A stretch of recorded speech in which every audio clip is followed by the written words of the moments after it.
Bonjour à tous, bienvenue à l'atelier Ennéagramme, la relation 7-3-3-7. C'est ce que l'on va voir spontanément maintenant. Je ne représente pas chaque profil en profondeur, on va plutôt donner une météo, on pourrait dire un niveau moyen. Alors il n'y a pas d'être moyen, bien sûr, mais l'Ennéagramme nous invite à mettre en lumière bien justement nos souffrances et nos croyances limitantes et ce qui nous bloque. Ouh là là, le mot souffrance et le profil 7, ça va pas bien ensemble. Parce que justement, le profil 7 souhaite profiter de la vie, ou plutôt il ne souhaite ne pas souffrir, il souhaite ne pas être enfermé dans un choix unique. Il y a cette souffrance qu'il a vécue dans l'enfance où il s'est retrouvé dans une situation où on pourrait dire il s'est laissé faire, en tout cas où il n'a pas réussi à s'imposer et qui fait qu'à cause de quelqu'un d'extérieur, à cause d'une situation, d'un lieu, à cause de quelque chose, j'ai souffert. Et donc le 7 a cette particularité d'avoir dépassé à un moment donné l'autorité. Dépasser, ça ne veut pas dire que je ne respecte pas l'autorité. Mais à cause de cette autorité, à cause de cette situation, à cause de quelque chose, ça m'a un peu coupé les ailes. Et depuis, ce que je veux, c'est ne plus souffrir, c'est ne plus revivre cette situation-là. Alors ça peut être par exemple un parent qui a été malade, ça a été un lieu qui était un lieu rêvé pour moi, un lieu où j'étais libre et où malheureusement mes parents ont décidé de déménager. Donc ça m'a... Bref, il y a une situation, il y a quelque chose dont se souvient très bien le 7, qui fait que il a souffert. Et depuis cette époque-là, il ne veut plus être enfermé dans un choix unique. La problématique d'un projet, c'est que s'il est très plaisant au début, parce que le 7 est un visionnaire, le 7 a vraiment une capacité à voir des projets, à faire des associations dans sa tête qui rend le projet plaisant. Et comme c'est plaisant, et comme justement ce qu'il veut, c'est profiter, naturellement, il va vers ce projet.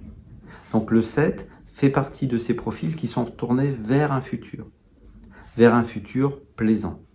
Sauf que si la réalisation du projet devient pénible, il risque de faire machine arrière.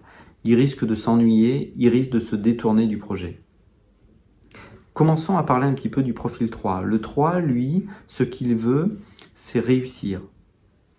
C'est réussir et il y a souvent un projet, justement, de réussite. C'est-à-dire, s'il a une maison, il risque de rêver d'en avoir deux. S'il a une montre qui coûte 1000 €, il rêve sans doute d'avoir une montre qui en coûte 4000. C'est un exemple, c'est un cliché, mais c'est fait exprès. C'est pour mettre en lumière que lui aussi est tourné vers plus tard. Pour lui non plus, il n'y a pas d'échec, il n'y a que des réussites partielles. Parce que si j'avoue que j'ai échoué, c'est presque ma raison d'être, c'est peut-être même ma validité vers l'existence qui est remise en cause.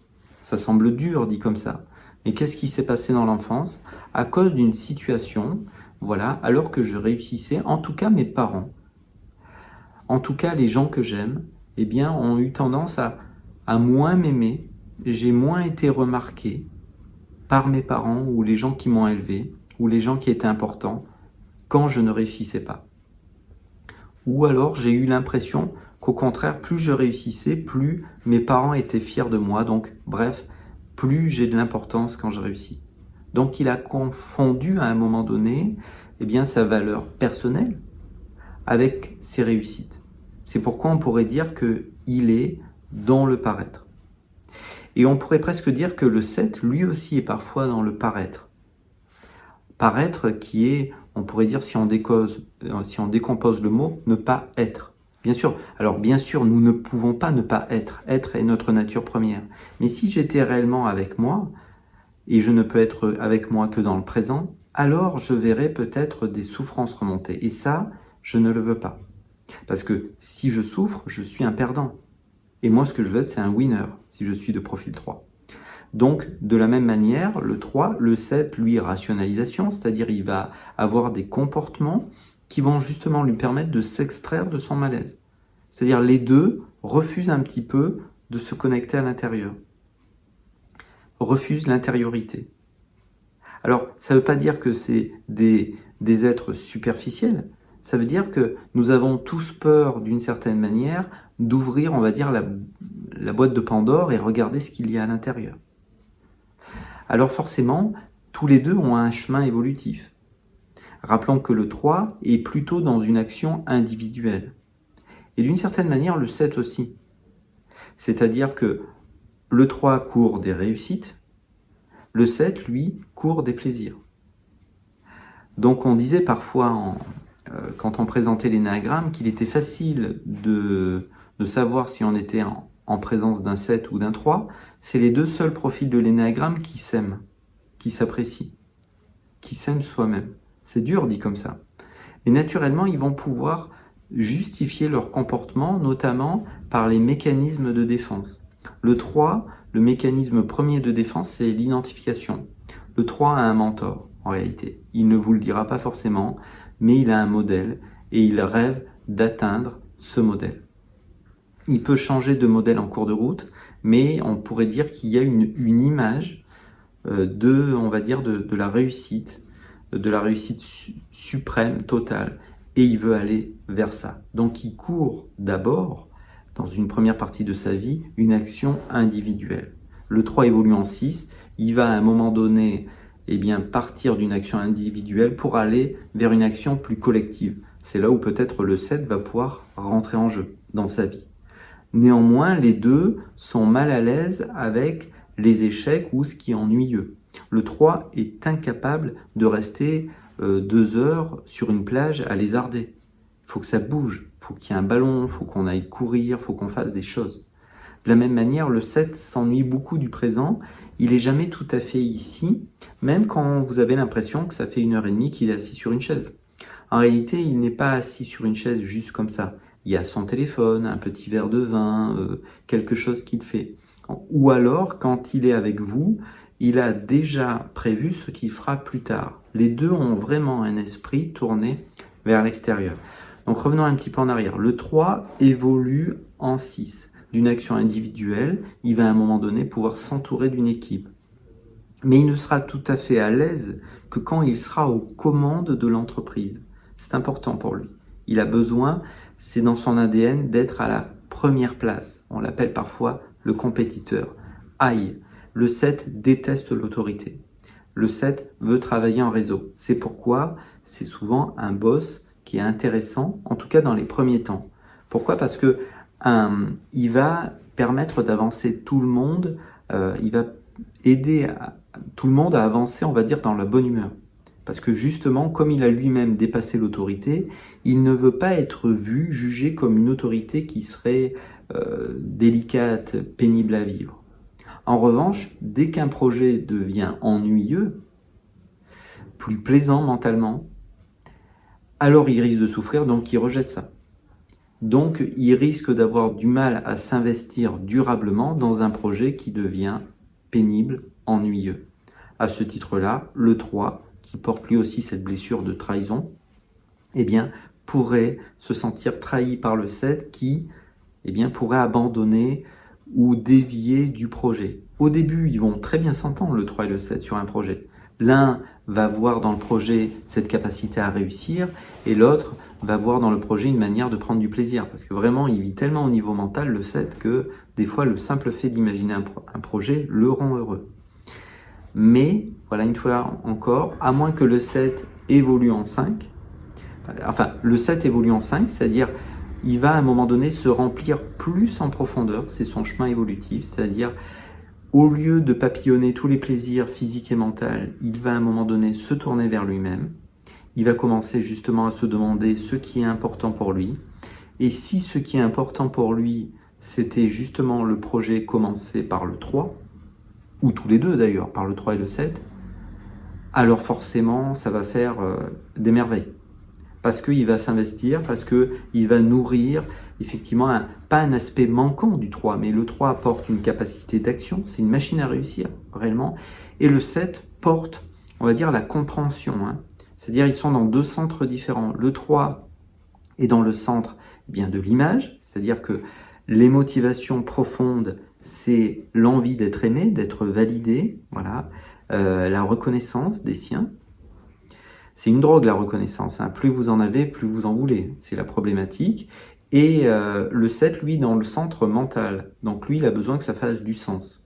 Donc, à un moment donné, le 7, eh bien, s'il accepte un petit peu cette souffrance du côté terre à terre, parce que malheureusement, quand vous commencez à plonger dans un projet et un seul projet, ça vous ramène les pieds sur terre, ça vous ramène dans le présent, ce qui n'est pas facile au début pour le 7, eh bien naturellement, il va apporter une vision éclairée, une compréhension. Il va prendre quand même les qualités du 5. Le 5, c'est le penseur, on l'appelle comme ça.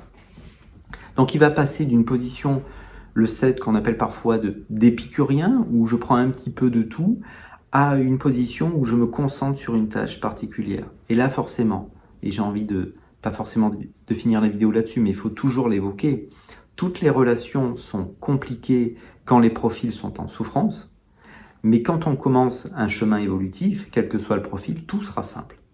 Et plus un être est sur son chemin évolutif, et plus vous avez de la difficulté à trouver son profil énéagramme. Donc quand on dresse finalement une météo des relations, c'est toujours, je le disais tout à l'heure, un niveau moyen. C'est-à-dire qu'est-ce qui risque tristement de se passer si ça ne se passe pas comme prévu.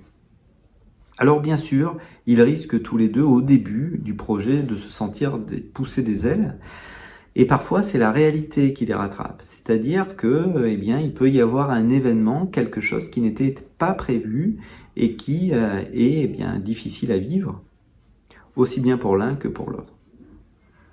Alors que ça soit en couple, que ça soit au niveau du travail, naturellement, si un pépin arrive, dans le présent, eh bien, ils risquent de fuir tous les deux de leur côté. Je le disais tout à l'heure, le 3 n'échoue jamais, on est dans une réussite partielle, et le 7 va fuir tout ce qui pourrait le faire souffrir. Donc, un couple qui vieillirait pas très bien ensemble, qui serait empreint justement, on pourrait dire, de souffrance, eh bien, le couple ne se verrait que très rarement, que pour des moments de plaisir. Parce que le 3 est très rapidement occupé à poursuivre ses propres plaisirs, sa propre réussite, et comme je le disais à l'instant, le 7, lui, court ses propres plaisirs. Donc le couple ne risque de se retrouver qu'en fin de semaine, presque pour dire « Qu'est-ce que tu as fait cette semaine? Est-ce que ça s'est bien passé ?» Le job, ça a été... C'est-à-dire qu'ils vivent quand même chacun pour eux-mêmes d'abord, contrairement à d'autres profils. Donc, naturellement, ces deux profils vont pouvoir, je le disais à l'instant, s'entendre très bien, avancer ensemble, s'ils sont sur un chemin évolutif. S'ils sont sur une phase involutive, ça sera difficile. Le 7 involue en 1, donc le 1, naturellement, c'est le perfectionniste, c'est-à-dire il va avoir besoin, le 7, de plus en plus de détails pour se faire plaisir. Donc à un moment donné, il risque de regarder le projet, il risque de dire « non mais il manque ça, c'est pas possible ». Donc ça aussi, ça risque de l'amener vers de la souffrance, une forme de colère, quelque chose qui sera retenu parce que le 7 se croit dans l'obligation d'être heureux et de montrer ça aux autres. Il croit qu'il est en charge de la bonne soirée. Et c'est faux, bien sûr. Personne ne lui impose le fait d'être heureux. Ou de vouloir emmener tout le monde vers la joie. Surtout qu'il confond, et ça sera le sujet d'une autre vidéo, joie et jouissance. Joie et jouissance ne sont pas la même chose. Voilà. Et de la même manière, rappelons que le 3 involue en 9. Il va prendre les défauts du 9. Donc le 3 ne s'arrêtera jamais, parce qu'il ne s'arrêtera jamais, sauf peut-être quand il sera en burn-out. Par contre, à un moment donné, ça risque de mouliner vraiment dans le vide. Il risque il va prendre les défauts du 9, de mouliner beaucoup, d'en faire beaucoup pour un résultat qui sera pas vraiment au rendez-vous.